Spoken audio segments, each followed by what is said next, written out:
윤 전 대통령과의 절연 문제에 대해서 한동훈 전 대표도 굉장히 목소리를 강하게 내고 있는데 아마도 그렇게 되면 이제 한동훈 전 대표는 선대위에 이제 합류하겠죠. 그렇죠. 네. 네. 왜냐하면 받아들여지면. 이제 해야 되거든요. 그러니까 네. 물론 당에서도 필요하다고 하는 시그널을 보내고 있는 거지만 한동훈 전 대표 입장에서도 참여를 해야 되는 것입니다. 왜냐하면 어떤 그 정당에서 유력한 이제 정치인이다, 비중 있는 정치인이고 앞으로 정치를 해나갈 거라고 한다면 그 정당의 이제 주요한 순간에 기여를 해야 되는 거예요. 그것이 이제 주요한 순간이 선거거든요. 네. 선거 때 어쨌든 헌신하는 모습을 보여야 되는 것이거든요. 그래야지 당원들에게 이제 어필할 수 있는 것이기 때문에 그러면 그것을 이제 충분히 필요성을 갖고 있으리라고 생각되고 만약 이 국면에서 저는 일절 참여하지 않는다. 홍준표 전 시장처럼 그러면 지난 경선에서 2위 등까지 해서 쌓아 올렸던 것들이 사실은 이제 축소될 수밖에 없거든요. 네. 왜냐하면 그 나중에 이제 어떤 경쟁 구도에서 비난의 소재가 되는 거예요. 그렇기 때문에 제가 떨어졌음에도 불구하고 제가 이제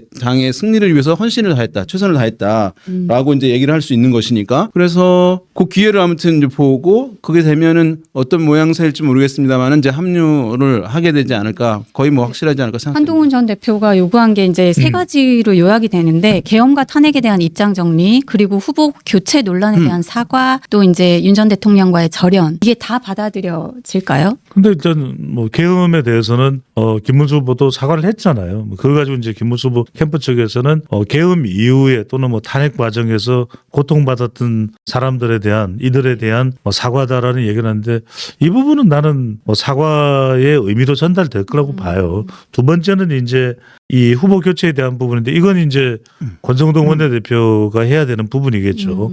이건 다른 누구보다도 그 부분에 대해서 일단 권영세 전 비상대책위원장이 사과를 하고 또 물러났고 김용태 비대위원장이 새로운 이제 비대위원장이 됐기 때문에 이 부분도 저는 이걸 문제 삼아서 나는 선거운동 못하겠다 이렇게 명분을 한동훈 전 대표가 내걸기도 힘들어 보여요. 제일 중요한 거는 한동훈 전 대표가 돌아온더라도 한동훈 전 대표 지지층들이 또 적극적으로 선거운동에 동참해줘야 되는 거잖아요. 네. 결집에. 그러면 결국 제일 중요한 건 저는 윤석열 전 대통령과의 관계 정리가 제일 핵심이다. 그렇게 본다면 이 부분에 대해서 김문수 후보가 직접 나서기는 참 쉽지 않을 거예요.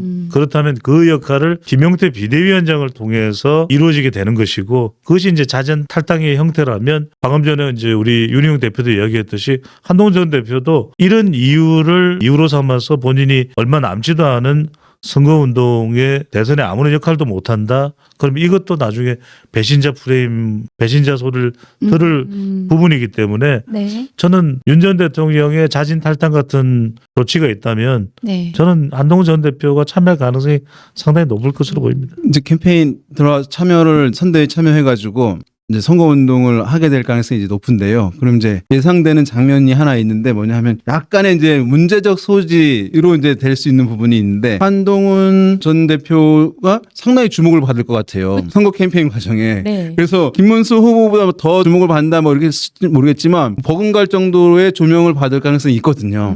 그럼 이제 그런 경우에 어떻게 되냐면 후보 주변에서는 대선 캠페인은 후보 중심이어야지라고 하는 것들이 이제 굉장히 강력한 논리거든요. 네. 지난번 대선에서도 이준석 대표가 이제 주목을 막 받고 뭐 의견 제시하고 하는데 주류의 이준석 후보를 배척하는 논리는 선거는 후보 중심으로 가야지 이거거든요. 네. 이거였거든요. 동일하게 이번에도 한동훈 전 후보가 와가지고 뒀는데 주목을 너무 받으니까 그러면 김문수 후보가 상대적으로 좀 이제 약간 부각이 좀 덜 되게 되면 이런 얘기들이 나올 수 있는 소지가 있지 않을까 그런 생각이 드네요. 네. 그리고 또 한동훈 전 대표가 선거를 돕게 돼서 일정 역할을 하게 되면 이 그림을 당내에 지금 주류인 친윤들이 원하지 않을 것이다. 왜냐하면 이제 당내 공간이 생기는 거잖아요. 그런 전망도 있더라고요. 어떻게 보시나요? 그게 분명히 있을 것 같아요. 다만 이제 어쨌든 그래도 이제 선거를 치르는 입장에서는 선거에서는 필요한 건 다 갖다 쓰는 것이니까요. 네. 그래서 도움을 달라라고 해서 이제 일단은 합류하는 것 자체가 도움이 되는 거예요. 김문수 후보한테는. 네. 근데 그 이후에 이제 주목을 덜 받고 더 받고의 문제는 그 이후인 것이니까 지금 당장은 신경 쓸 것은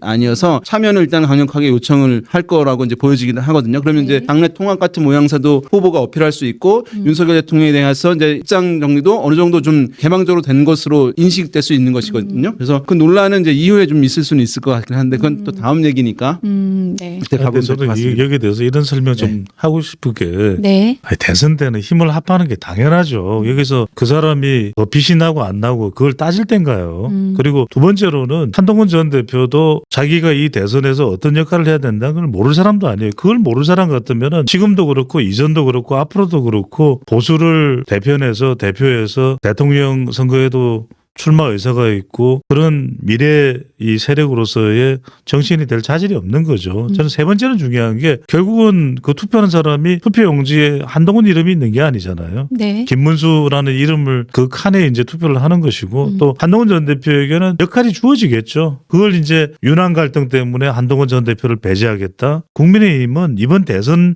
아니라 대선을 떠나서도 미래가 없는 거죠. 한동훈 전 대표에게는 아무래도 좀 젊은 세대 또 여성들에게 또 수도권의 경쟁력이 있다면 그런 지역 분담을 통하거나 또는 유권자의 타겟팅을 통해서 얼마든지 도울 수 있는 영역이 생겨요. 저는 한동훈이 부담스러워서 김문수 후보 측에서 적극적으로 도움을 달라는 의사표명을 못한다. 그럼 그거는 김문수 후보의 역량이 그만큼 저는 제한적으로 되는 것이죠. 그 지금 국민의힘이 그 신임 비대위원장으로 90년생 국민의힘 최윤서 의원으로 이제 젊은 얼굴을 내걸고 올드보이라는 약점을 보완하겠다 했는데 다른 사실 뭐 주 요직에는 기존의 신윤 분들하고 김문수 후보 측 인사들이 다 포진을 해 있단 말이죠. 그래서 이게 당 안팎의 요구에 과연 부응하는 것이냐에 대한 비판의 목소리도 있는데 어떻게 보시나요? 근데 그러면 사실은 비대위원장 이 국면이기 때문에 비대위원장이 정권을 가질 수는 없는 이제 특수한 국면이긴 하지만 어쨌든 후보의 입장도 변화시킬 수 있는 정도의 어떤 영향력을 네. 사실은 보여주어야 이렇게 비대위원장이 새로운 인물로 변화했고 당도 쇄신하는구나라고 네. 하는 시그널을 대중 유권자들한테 전달할 수 있는 것이거든요. 근데 지금은 약간 이제 기존에 있는데 얹혀져 있는 그런 이제 형국이어서 사실은 획기적으로 이제 젊은 정치인이 된 것인데 그것에 대한 이제 효과, 우리가 평상시 같으면 더 크게 효과를 얻을 수 있었을 텐데 그리고 이제 약간 후보와 어떤 이견이 있는 것으로 비춰지는 거잖아요. 최근 네, 이제 그렇죠. 이 사이가. 그러니까 사실은 처음에 그것이 딱 얘기해서 후보도 비대위원장의 얘기를 들어서 이렇게 됐다라고 정리가 당이 되는 모습들을 보여줘야 되거든요. 네, 그렇죠. 그게 아니고 덜컹거리는 모습을 보여주는 것이니까 그런 부분들에서 이제 획기적인 인물로 한 부분에 대해서는 상당히 이제 주목되는 부분이긴 한데 그것에 대한 효과를 얼마나 활용하냐가 이제 사실 캠페인에 중요한 것이거든요. 근데 그런 부분에서는 역시 정교하지 못한 부분들 좀 있는 것 같아요. 그 의견들이 이렇게 되는 것으로 만들어 줘야 되거든요. 당의 이제 지도부들 등에서 그런데 그런 게 없이 그냥 비대위원장 얼굴만 바꿨다. 네, 젊은 정치. 얼굴만 교체했다. 영향력이 이제 발휘돼야 되는데.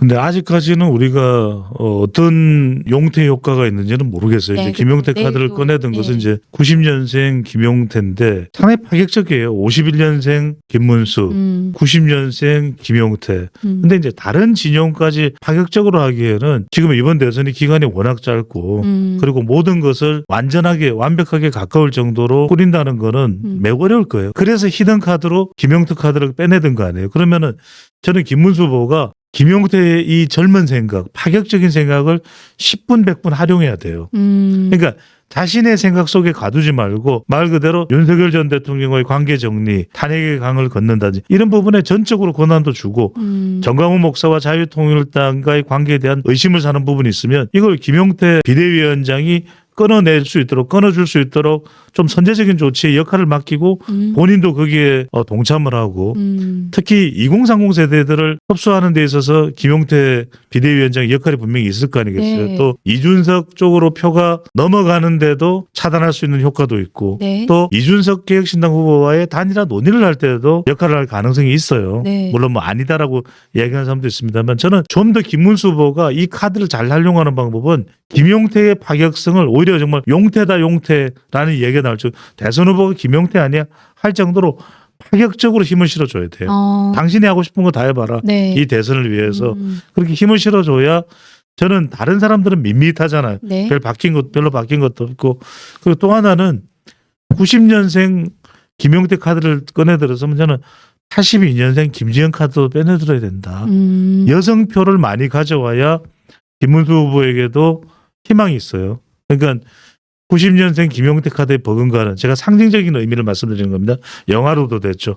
82년생 김지영 카드처럼 여성들을 많이 끌어들일 수 있는 그런 파격적인 제안들도 이 김문수 후보가 좀 적극적으로 할 필요가 있다는 생각이 듭니다. 개혁신당 당원이 10만 명을 돌파했습니다. 그래서 이준석 후보가 지난 총선에 이어서 또 한 번의 드라마를 쓰는 게 아닌가 하는 기대가 점점 커지고 있는데요. 이준석 대안론에 대해서 어떻게 생각하시는지. 첫 번째로는 이제 이 보수가 이제 지리멸렬해지는 상황이잖아요. 탄핵이라는 국민의 있기 때문에 그렇게 본다면은 반사 이익을 가장 많이 가져갈 사람은 다른 선택지가 되는 이재명 후보가 가져갈 수 있는 반사 이익이 꽤 커요. 그러다 보니까 이준석 후보 준스톤 네, 쪽에서는 오히려 내 쪽으로 단일화를 해라. 김문수 후보로 단일화가 아니라 이준석 나로 단일하다 그런 이야기도 해요. 심지어는 선거위원장을 맡고 있는 것이 천하람 의원인데 천하람 의원은 뭐라고 하냐면 방송에 나와서 42%도 할 수 있고요. 43%도 할 수 있고요. 이래. 저는 뭐 원하는 마음에서 그런 게 나오는 거고 실제로는 이준석 후보가 1차 목표는 10%죠. 왜냐하면 두 자릿수의 득표를 얻는 순간 물론 선거 비용 반이 보전되는 것도 있지만 야 그래도 이준석 경쟁력이 무시할 만한 수준이 아니네 세네 네. 이렇게 되는 거죠. 그 정도 경쟁력이 되니까 김문수 후보 쪽에서는 또 단일화 러브콜을 보낼 수밖에 없잖아요. 네. 또 이재명 후보로서는 정권을 설사 잡는다 하더라도 이준석의 존재를 무시할 수는 없어요. 여론이 이준석이라는 사람이 가지고 있는 10에서 15% 그거 무시할 수 없잖아요. 네, 네. 15%까지 달성을 하면은 이건 선거 비용이 또 다 보전받을 수 있어요. 네. 그래서 이제 이준석 후보의 경쟁력이 높아지는데 이런 조언은 꼭 하고 싶어요. 저는 데이터 분석이라는 게 데이터만 읽어주는 것만으로 이제 부족하잖아요. 네. 그거는 뭐 챗GPT도 다 하는 거니까. 네. 저는 이준석 후보가 이제는 여성가족부 폐지는 좀 그만했으면 좋겠어요. 식상해. 그러니까 자꾸 예상되는 걸 이야기하면 이준석답지가 못해요. 그다음에 공소 폐지는 이거는 뭐 보수 쪽에서 하는 이야기이기 때문에 별로 차별 안 되잖아요. 이준석이 가야 되는 길은 어디냐? 서울과학고를 나오고 하버드대 컴퓨터학을 전공한 준스톤이 갈 길은 미래죠. AI 컴퓨터잖아. 한국에 젠슨한 같은 지도자가 나올 수 있다. 정치 지도자 나올 수 있다. 이게 이준석이 가야 될 길이에요. 그래서 학생식당 좀 그만 갔으면 좋겠어. 예상이 돼. 연대 학생식당 갔잖아요. 네, 대학교 맛있어는 보이더라고. 예, 예. 근데 그다음 뭐 경북대 식당도 가죠. 그렇죠, 그렇죠. 그럼 부산에 가면 뭐야? 또 예상되잖아. 부산대 식당 가겠지. 맛있기로는 이제 부경대가 맛있어요. 부경대 식당도 가겠지. 동의대는 좀 언덕이 좀 높아. 그러니까 동의대 하면은 또 가수 알잖아요. 저 바다에 누워 외로운 물새 될까. 그런데 이게 이준석도 저는 오히려 이준석한테 조언하고 싶은 게 뭐냐면 준스톤이 25%까지 득표를 끌어올릴 수 있는 방안이 있어요. 존 F 케네디 전략을 써. 그러니까 이준석은 30대가 아니야. 이제 40살이야. 이제 준스톤도 나이 들었어. 민주당의 40대가 중추잖아요. 아니 40대 이 또래들을 끌어들여야지. 언제까지 젠더 갈라치기 할 거야. 네. 준스톤이. 언제까지 노인들 지하철 요금 폐지한다 해서 노인에 가서 또 붙잡혀서 또 이준석 머리끄댕이 붙잡힐 날 일 만들 거야. 그건 아니잖아요. 그러니까 준스톤은 케네디처럼 케네디가 뭐라고 얘기했어요. 국가가 너를 위해서 뭘 해줄 걸 묻지 말고 네가 국가를 위해서 뭘 해줄까를 물어봐라. 그다음에 마틴 루터킹 누굽니까? 흑인 지도자잖아요. 노벨평화상 받았나요? 그래서 마틴 루터킹처럼 워싱턴 마뉴먼트에서 우리 포레스트 검프 영화 보면 나오잖아요. 쫙 그 물을 걸어가면서 그때 마틴 루터킹의 연설이 나오잖아요. I have a dream. 내 꿈이 있다. 그러니까 한국인들의 이 40대의 미래의 꿈 이들의 꿈을 대신 키워주는 살려주는 지도자 한국의 존 F 케네디 이준석 준스톤 돌덩어리 이걸로 저는 가야 되는데 네. 준스톤 연락이 오겠죠 뭐. 그런데 이준석 후보는 사실 매우 이제 심대한 캠페인 네. 뭐 제약 상황에 처해 있다고 얘기할 수 있어요. 왜냐하면 상황에. 예. 네. 이제 후보들은 이렇게 이제 맞상대하면 서로 설전도 벌이고 공방을 벌이면서 이제 주목을 받는 것이거든요. 그래서 이재명 후보는 김문수 후보 이제 뭐 이렇게 공세하잖아요. 김문수 후보는 이재명 후보 측을 또 공세하잖아요. 이러면서 이제 주목을 받고 그러면서 미디어에서 이제 콘텐츠가 만들어지고 뉴스가 만들어지고 네. 유권자들한테 전달되고 그런 관심이 생기고 하는 것이거든요. 네. 그런데 1위 후보와 2위 후보가 이재명 후보를 다 외면해요. 없는 사람 취급하는 거예요. 이건 이제 캠페인에서의 교본이에요.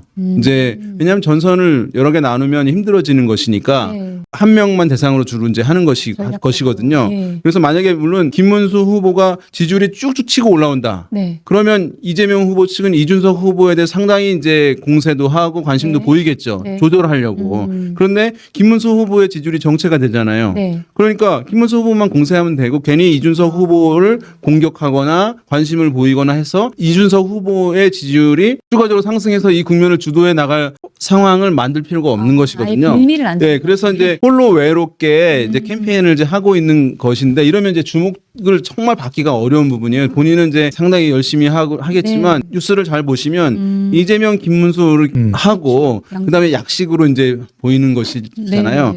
그래서 아마 이준석 후보는 TV 토론을 매우 이제 좀 준비를 하고 있을 거라고 보여져요. 왜냐하면 TV 토론은 어쨌든 마주보고 하는 거잖아요. 네. 어디 도망가지 못하고 마주보고 하는 것이기 때문에 그때 이제 본인이 얼마나 준비되었다라고 하는 부분들을 어필을 이제 하느냐 상당히 이제 주목이 되는 상황이고 그래서 그때 이제 포커싱은 뭐 승패와 상관없이 이제 이준석 후보가 이제 역량이 있는지를 증명이 되느냐 여부가 두 후보에 대한 공세가 상당히 좀 매끄럽게 이루어지고 이것이 아마 TV 토론을 보는 이제 유권자들이 상당히 주요한 포커스 어떤 판단 기준일 것 같아요. 이준석 후보는 그래서 이제 그 TV 토론에 대한 주목도를 높여놔야 돼요. 제가 봤을 때는 그래서 지금부터 TV 토론이 중요하다. 지금 나를 공격을 하지 않고 나를 무시해 주는데 상당히 사실은 유감이다. 이러면서 TV 토론에서 반드시 내가 실력을 보여주겠다. 네. 그때 준비 잘 하십시오. 뭐 이러면서 이제 그러면 유권자들이 TV 토론에서는 이준석 후보가 준비를 많이 해서 뭘 하는구나라는 것을 알고 기대감을 갖고 네. 주목도가 높아지면 효과가 더 좋아지는 거거든요. 잘한다고 한다면. 그래서 그렇게 캠페인을 이제 해나가야 되는 그런 상황인데 어쨌든 지금 상황은 이제 열심히 하는 것과는 별개로 그런 제약 상황일 수밖에 없다. 주목을 덜 받고 있다는 거죠. 예, 수장님 어떻게 보십니까? 그렇죠. 그러니까 이제 준스톤의 전략은 결국 토론회예요. 저는 김문수 후보도 앞으로 노릴 만한 구석은 저는 토론회다. 왜냐하면 이재명 후보는 지켜야 되는 후보예요. 네. 특별하게 토론회에서 점수를 더 딸 이유가 없어요. 그런데도 불구하고 이재명 후보는 성향상, 성정상 굉장히 또 토론회도 거치게 나갈 가능성이 높고 이게 어떻게 보면 기회예요. 이럴 때 이재명 후보가 시청할 수 있는 그런 토론 능력을 기술을 발휘하느냐가 김문수 후보한테 달려 있고 근데 김문수 후보가 정말 명심해야 될 것은 그냥 이른바 억지로 까는 식으로 해서는 점수 못 얻습니다. 뻔히 하는 거 뭐 형수욕설이니 어쩌니 뭐 재판 리스크가 있지 않습니까? 뭐 이런 거 안 통해요. 그런 거 말고 정말 유권자들이 보기에 특히 중도층들이 보기에 이재명 후보가 저런 사람이었어? 이른바 이것이 가짜뉴스 시비에 걸리지 않고 상당히 근거와 논리도 있으면서 이재명 후보에게는 일격이 될 수 있는 그런 것을 카드를 준비하고 있느냐. 김문수 후보가 이게 말 그대로 첫째 토론 이번 일요일이죠. 굉장히 중요하고 이준석 후보는 말 그대로 양가 이재명 후보도 까고 김문수 후보도 까고 이건 안 돼요. 그러니까 이준석은 막 까다 보면은 또 그냥 그냥 뭐 이준석 후보에 대해서 싸가지 없네 뭐 이런 이야기가 또 재연출된단 말이에요. 그게 아니라 이준석 후보만의 경쟁력. 제가 가면 AI 준석으로 가야 된다. 이준석 후보로서는 상당히 못 보던 면 경쟁력이 있는 부분인데 내가 달리 보게 됐어. 그러니까 다른 모습의 이준석을 첫 토론회에서 모습을 보일 수 있느냐. 저는 이게 핵심인데 이러기 위해서 이준석 후보가 조금 이게 펜을 들고 달랑달랑 그리는 거 있잖아요. 이거 하지 말아야 돼요. 그다음에 두 번째는 조금 너무 고개를 들고 이런 거 하지 말고 조금 여유 있게 오히려 굉장히 40살에 이 이준석 후보지만 조금 더 여유 있는 자세 엉덩이를 더 뒤로 의자로 바짝 당겨야 돼요. 그리고 저는 목소리 톤을 조금 낮춰라. 왜냐하면 제가 이렇게 디테일하게 이야기를 하는 건 이게 중요할 수 있어서 드리는 거예요. 40대의 같은 또래 심지어는 50부터 59세까지 이들이 이준석에 대한 신뢰가 생길 수 있는 존 F 케네디 전략 꿈을 이야기하고 힘을 이럴 때 조금 목소리 톤이 가벼울 수 있어요. 근데 이준석 후보가 조금 저는 집에서 계란 한 3개 정도를 먹고서 목소리를 조금 가라앉혀라. 하지 말고 약간 중전 우리 윤희용 대표나 배종찬 소장 같은 중전 이렇게 해서 AI 정책은요 이렇게 좀 가야지 너무 좀 촐랑거리는 인상을 주면은 오히려 가벼워요. 그래서 이런 부분들을 이준석 후보가 해낼 수 있는 물론 그렇다고 해서 뭐 안철수 의원처럼 토론하라는 이야기는 아니고 이걸 이준석 후보가 해낼 수 있느냐 이게 상당히 표심의 색깔을 다르게 할 수가 있는 것이죠. 근데 마지막으로 하나 더 여쭙고 싶은 게 이제 국민의힘이 김용태 의원을 신임 비대위원장으로 하면서 이제 이준석 후보와의 과거의 관계에 친분이 있으니까 그런 빅텐트론에 좀 기대가 있는 것 같단 말이죠. 그 어떻게 가능성이 있을까요? 일단은 합리적으로는 지금 어려운 상황이에요. 말씀드렸습니다만 단일화의 조건이라고 하는 것이 충족이 돼야 되는데 그러면 합쳐서 이길 수 있다는 확신이 들고 또 이준석 후보도 단일화를 했을 때 나도 후보가 될지도 모른다. 김문수 후보가. 그랬을 때 이제 단일화가 굉장히 빠르게 논의가 될 수 있는 조건이 갖춰지는 것이거든요. 지금 이제 그렇지 않은 상황이기 때문에 이제 그럼에도 불구하고 만약에 국민의힘에서 제안하는 방식이 이겠죠. 이제 단일화를 합시다. 이준석 후보한테 굉장히 유리한 룰을 제시를 이제 하는 경우가 한제. 그러면 그럼 내가 후보가 될 수 있겠다. 최종적으로 이제 이재명 후보가 붙어서 이길지 여부는 둘째 치더라도 본인이 후보가 될 수 있겠다라고 생각한다면 그 정도를 국민의힘 쪽에서 해내느냐. 또 한 가지는 이번 선거의 승패와 상관없이 합당을 하고 네. 들어와서 이후에 당에서 굉장히 역할을 좀 해달라라고 하는 부분들. 약속받는다. 그걸 굉장히 어떤 개런티가 굉장히 강해야 돼요. 왜냐면 선거 끝나면 이게 누가 이제 약속을 그쵸. 이행할 수 있는 사람들이 잘 없기 때문에 그렇지만 이제 그런 식으로 해서 당대당 통합도 해가지고 쭉 이루어져서 이제 본인이 국민의힘에 돌아가서 복귀해서 명예 회복을 할 수 있겠다라고 하는 어떤 확신이 든다고 한다면 이제 할 수 있는 부분이 있어요. 왜냐하면 계속 바깥에서 제3정당으로 하는 것이 너무 어렵거든요. 총선 국회의원 선거에서는 비례가 있기 때문에 비례가 뭐 한석, 두석, 세석, 네석 할 수 있는 거예요. 네. 근데 내년에 지방선거가 있잖아요. 지방선거는 비례가 이제 광역의원에 약간 있지만은 거의 없는 거거든요. 비례로 시장 군수가 될 수가 없는 거잖아요. 네. 그래서 성과 내기가 힘들어요. 굳이 한다면 대구, 경북 정도에서 민주당의 존재감이 크지 않은 대구, 경북에서 국민의힘과 1대1로 붙어서 단체장을 낼 수 있는 것을 도전해 볼 수는 있는 부분은 있지만 제가 봤을 때는 이제 부산, 울산, 경남도 민주당 후보들 상당한 지지율을 얻기 때문에 거기 성과를 내기 힘들거든요. 네. 그것을 하기 어렵기 때문에 본인 들어가고 싶은 마음이 있을 거예요. 근데 이제 거기에 얼마나 파격적인 이제 제안들을 하느냐 이 부분이 남아 있을 텐데 과연 또 김문수 후보는 또 어렵게 여기까지 왔는데 그것을 또 본인이 뭐 이준석 후보한테 굉장히 유리한 룰로 할 이유는 또 없는 부분이니까 네. 아유. 이게 그리고 시간이 지금 6월 3일 생각하시잖아요. 29일에 사전 투표란 말이에요. 그럼 그 전에 이게 나와야 되는 것이거든요. 네. 얼마 안 남았어요. 예. 다음으로 저희 넘어가서 민주당 상황도 한번 살펴보겠습니다. 그러니까 이재명 대표가 이제는 어대명을 넘어서 그 박근혜 전 대통령의 51.6%보다 더 이제 최다 득표를 기록할 것이라는 전망까지 나오는데 지금 여론조사 흐름으로 봤을 때 가능하다고 보시나요? 일단은 그 50% 넘는 이제 여론조사에서의 지지율은 네. 2명만 놓고 이제 조사하는 이른바 양자대결 조사에서도 잘 안 나오는 수치이긴 합니다. 왜냐하면 여론조사의 모름무응답 비율을 지난번 말씀드린 대로 있기 때문에 그런데요. 3자 대결 조사에서 50%가 넘는 결과가 지금 나오고 있잖아요. 최근에. 네. 그러니까 상당히 사실은 이제 높은 편이라고 얘기할 수가 있겠고 네. 여기에도 이제 모름무응답 비율이 있으니까 이런 경우에는 실제 각 후보들의 득표율은 좀 더 올라가요. 이게 막판의 평균적인 여론조사의 지지율보다 모든 후보들의 지지율이 그 득표율이 지지율보다 좀 올라가게 됩니다. 왜냐하면 모름무응답 비율이 막 한 10% 있었다면 그걸 빼고 다시 100으로 이제 나누어서 하는 것이기 때문에 조금씩 올라갑니다. 네. 누가 더 많이 올라가고 덜 올라가냐의 문제는 있습니다만은 그래서 이제 50% 넘는 것이 전혀 이제 불가능한 것은 아니다라고 하는 이제 전망들 나오고 있어요. 네. 다만 뭐 일각에서 얘기하듯이 뭐 그 58% 뭐 그 후반대 또는 그 이상을 한다. 그거는 사실 구도상 쉽지 않은 부분이에요. 왜냐하면 60% 가까이 한다는 것은 김문수 후보가 한 30% 또는 35% 정도만 득표를 하고요. 네.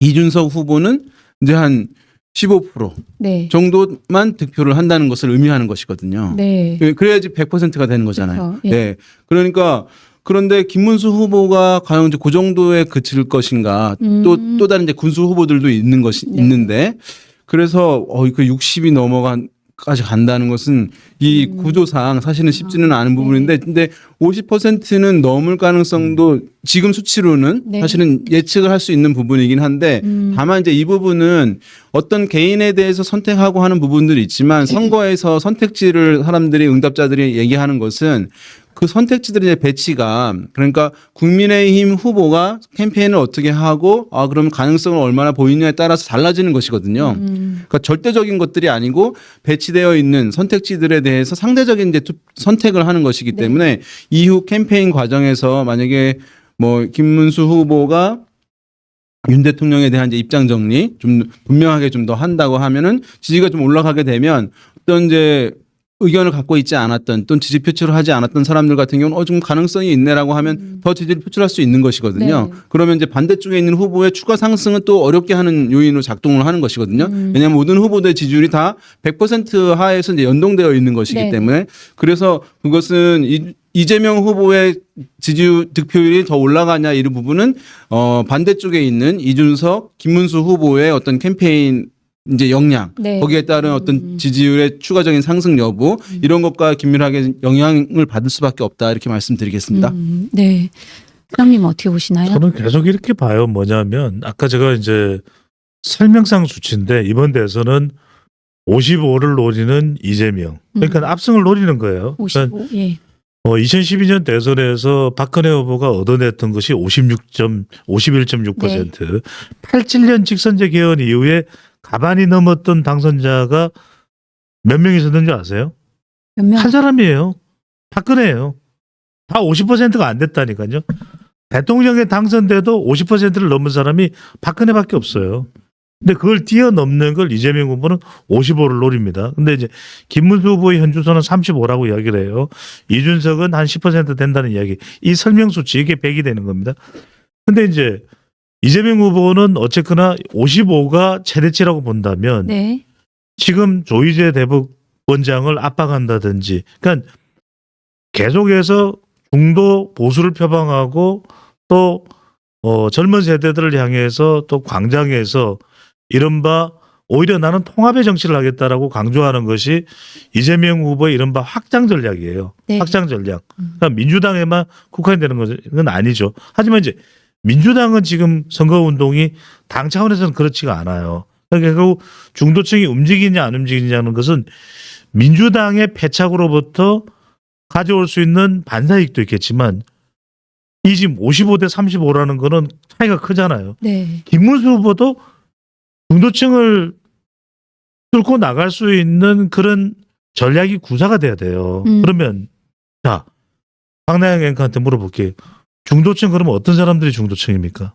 아직 결정을 못한 사람들이겠죠.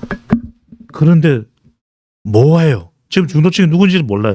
두리뭉실하잖아요. 네. 두루뭉술하잖아요. 네. 그러니까 저는 김문수 후보의 전략은 명쾌하게 전략적인 타겟팅을 정해야 돼요. 그러니까 35에서 45까지 끌어올릴 수 있느냐가 김문수의 이번 선거에 이른바 모든 것이 다 걸려 있는 겁니다. 자, 그러면은 중도층을 한 10% 끌어온다는 것은 첫 번째는 지역으로 보면 어딜까? TK일까요? 영남일까요? 아니에요. 수도권입니다. 경기도에서 이길 정도로 경쟁력을 끌어오지 못하면 김문수 후보는 이번 대선 끝이에요. 없어요. 근데 경기도가 왜 중요하냐? 유권자가 가장 많죠. 또 김문수, 또 이재명, 이준석까지 다 경기도 관련돼 있어요. 경기지사 출신이죠. 이준석은 또 경기도가 지역구죠. 그다음에 또 중도층을 우리가 어떤 사람들이라고 볼 수 있냐면 직업으로 보면 자영업층. 김문수 후보가 좀 노려볼 수 있는. 그다음에 블루칼라. 본인이 노동운동을 한 사람이니까.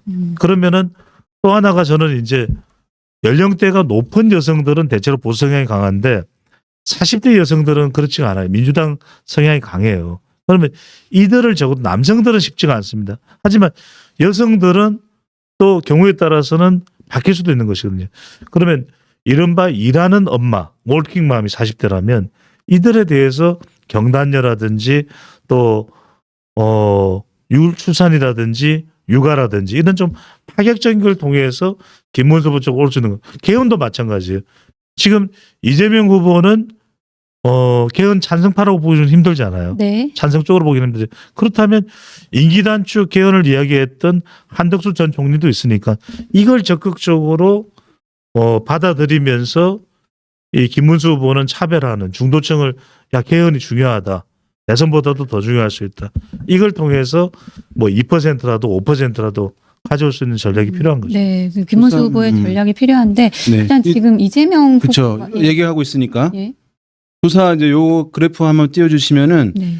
조사 결과만 가지고 좀 말씀을 드리면 이재명 후보는 전체 이제 조사에서는 51%를 보이고 있는데 그 옆에 중도층만 따로 떼어놓고 보게 되면 56%를 얻고 네. 있거든요. 그러니까 이른바 이제 예선 때부터 경선 때부터 이른바 중도 확장 전략을 이재명 후보가 펼쳐온 거거든요. 그렇죠. 그것이 이제 일정 부분 효과가 이제 있다고 그렇죠. 봐야 되는 것인데 네. 이 여론조사 수치상 네. 왜냐하면 중도층에서 전체 결과보다 더 높은 지지를 보이고 네. 있는 것이니까 네. 반면에 김문수 후보는 전체에서는 31%이지만 중도층에서는 22%니까 아직 중도층 확장 전략으로 나아가지 못하고 있는 거예요. 네. 그래서 이제 이 조사가 좀 이런 상황을 좀 여실히 보여주고 있는 측면이 있겠고 아마도 이제 이재명 후보가 이렇게 그래도 이제 막 50% 넘는 것이 굉장히 이례적인 것 아니냐. 근데 이런 중도 확장 전략이 좀 효과를 보이는 측면이 있겠고 선거가 대선은 우리가 뭐 정권 심판 평가 선거 아니라고 많이 얘기하긴 하거든요. 총선은 그렇지만 최근에 대선들도 직전 정권에 대한 정부에 대한 이제 평가적 속성이 많이 좀 드러나는 경향이 있어요. 최근 이제 대선들 트렌드가 지난 대선에서도 문재인 정부의 어떤 부동산 정책 뭐 이런 것에 대한 이제 심판 평가 이런 부분들이 또 새로운 인물에 대한 이제 선호로 나타났던 것이거든요. 네. 그러니까 지금 이번 같은 경우 그런데 이제 계엄과 탄핵으로 인해서 실시되는 선거니까 그 속성이 더 크게 발현될 수밖에 없는 측면이 있는 거예요. 그래서 이제 그러면 야당 후보가 프리미엄을 얻게 돼요. 왜냐하면 심판을 하는데 냉정한 평가를 하는데 저는 이제 회초리의 비유를 하는데 그 회초리가 이제 선거에서는 야당이거든요. 네. 네. 그러니까 평소에 야당을 아주 좋아하거나 지지하지 않는 사람들도 내가 좀 평가를 냉정하게 하고 싶어 심판을 좀 하고 싶어 하면 선거 때는 야당이라고 하는 회초리를 들 수밖에 없기 때문에 야당이 이제 프리미엄을 얻게 되는 측면이 있는 거예요. 네. 이제 그런 것이 더해지면서 지금 이재명 후보가 50% 넘는 이런 지지율이 나오는 이제 배경이라고 이제 얘기할 수 있을 것 같습니다. 네, 그 와중에 또 홍준표와 함께했던 사람들이라고 이제 자신들을 소개하는 그 홍준표 전 대구시장의 지지자 일부가 이재명 후보 지지 선언을 했죠. 예, 그러면서 이제 민주당 중앙 당사에서 기자회견을 열고 국민의힘이 보여준 단일화의 파행은 많은 상처를 남겼다. 분열을 넘어 통합으로 나아가는 길목에서 대한민국을 이끌 정치인은 이재명이라고 말하면서 말했는데요. 이게 이제 민주당이 이제 중도 보수를 넘어서 밑바닥 보수층까지 흡수하고 있는 게 아니냐 그런 분석이 나왔어요. 어떻게 보시나요? 그러니까 제가 이게 오늘 자료를 잘 준비하셨는데 중도층을 한번 보세요. 아까 방금 전에 이제 우리 윤희용 대표가 이야기를 했지만 중도층에서는 실제 전체 결과보다도 더 큰 차이가 나잖아요. 56 이재명, 22 김문수, 30 이상 차이가 나죠. 네. 그러니까 이게 어떤 거냐면 지금 한쪽은 이미 중도 보수 확장 전략에 들어가 있는 상태고 김문수 후보는 집안 싸움에 지금 이제 추스르기도 집안 단속하기도 숨이 아픈 그런 상황이잖아요. 이제 서서히 확장을 하고 있습니다만 그러다 보니까 중도층에서 큰 차이가 날 수밖에 없고 두 번째로는 대선 당선 예상 후보를 보면은 더 차이가 나요. 69대 19니까 50% 차이인가요? 맞나요? 네. 50% 차이인가요? 네. 그러니까 69대 19니까 50% 차이가 나요. 네. 그러니까 박나영 앵커가 이야기했던 대로 그러다 보니까 지금 이재명 후보 쪽은 이게 어떤 식이냐면 이른바 당선 안정권 전략이에요. 오히려 지지층들이 이탈하는 것을 넘어서서 중도층에다가 보수층 일부까지 가져오는 거예요.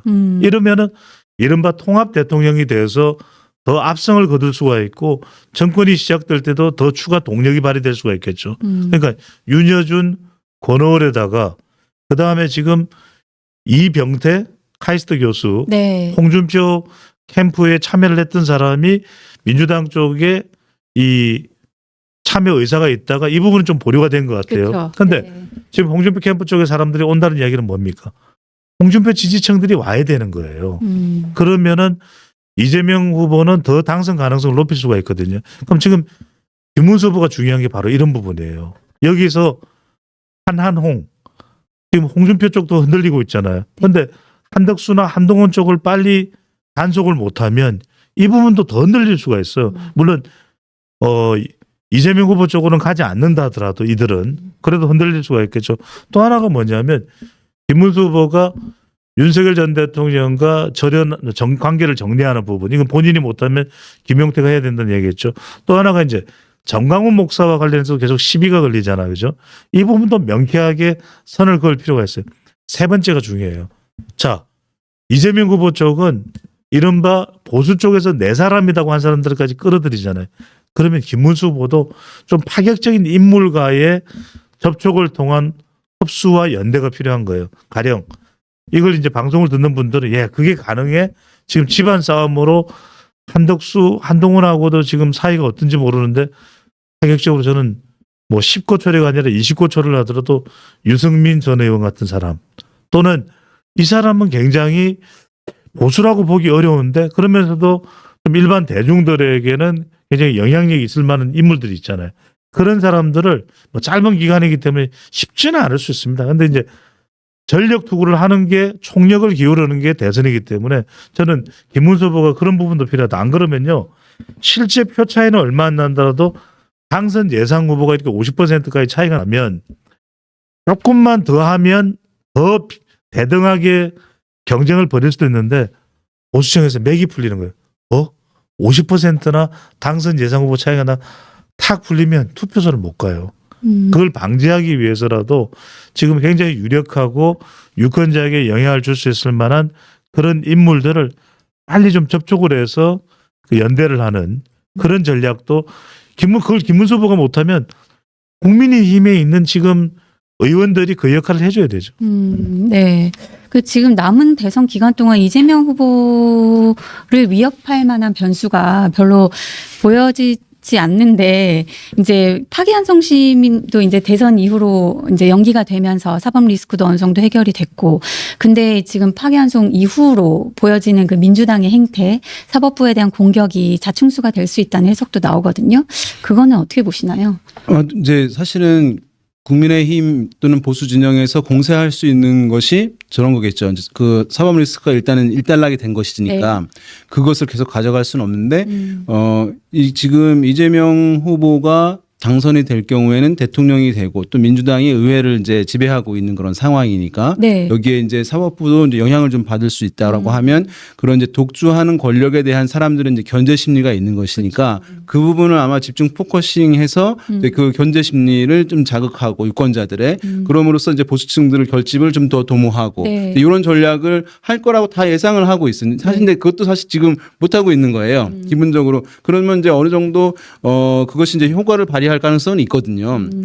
그러면 이제 보수층들 지금 결집이 잘 안 되는 부분들 결집될 수 있는 부분이긴 한데 지금 국민의힘 또 보수 진영 이 후보들이 아까 말씀드린 윤 대통령에 대한 입장 정리 이런 것들이 아직 혼선이 여전히 현재 진행형이기 때문에 이런 이제 정교한 캠페인으로 전환을 못 해주고 있는 그런 상황이라고 할 수가 있어요. 그래서 그 부분 때문에 사실은 그것이 잘 가려지고 있는 거죠. 그러니까 사법부에 대해서 어떤 이제 법 제도에 대한 변경들 있잖아요. 이런 것들이 이제 이루어지고 있는 부분들은 이런 이제 캠페인이 벌어지고 있는 것에 가려지기 때문에 사실 그것이 이제 충분하게 이렇게 부각이 안 되고 있는 상황. 그러니까 그것이 그러면은 대중에게 미치는 영향도 제한적일 수밖에 없는 거예요. 네. 왜냐하면 대중이 알아야 영향을 받는 건데 이거 지금 이제 이 대선이라고 하는 국면에서 이제 그냥 지나가면서 변경되는 것이니까 그런 부분 아마 국민의힘 이제 보수 진영에서 캠페인을 지금 정상적으로 진행이 되지 않고 진행되다 보니까 이제 이런 현상이 나타나는 것이라고 할 수 있을 것 같아요.